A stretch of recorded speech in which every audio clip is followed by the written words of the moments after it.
忙碌的生活，停不下的脚步，你有多少时间可以和自己独处？有时骑上铁马，一段小旅行，成就一段和自己的对话。这一回，我选了浪漫做我的旅伴。北接新北市，南连台中市的台三线客家浪漫走廊，是我要前往的远方。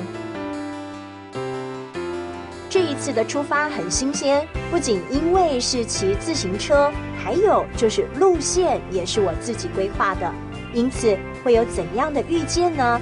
我也特别好奇。你好，你好，你可以帮我检查一下车子吗？哦，你来查有满意。我就想要把它保养一下，因为我要骑着它出发了。好，我来看一下。工欲善其事，必先利其器。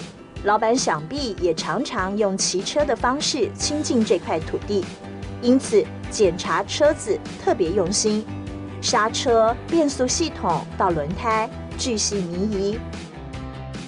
在期间，老板贴心地问我许多骑乘的规划，包括了速度，包括了住宿，以他的经验给我意见。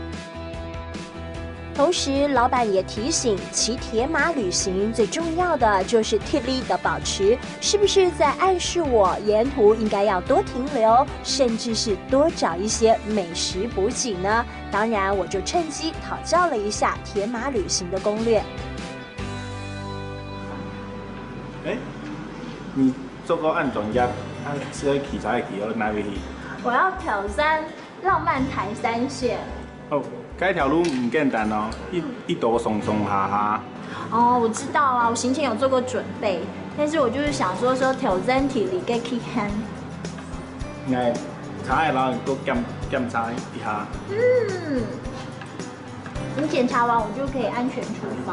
好，祝你挑战成功，谢谢，加油！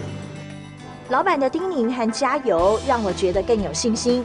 虽然是体力的挑战，但是骑上我的小粉红，我还是勇敢地踏出了浪漫铁马行的第一步，迎向极限考验。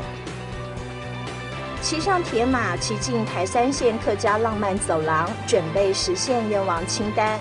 得先要挑战体力的气汉，备好勇气，出发吧！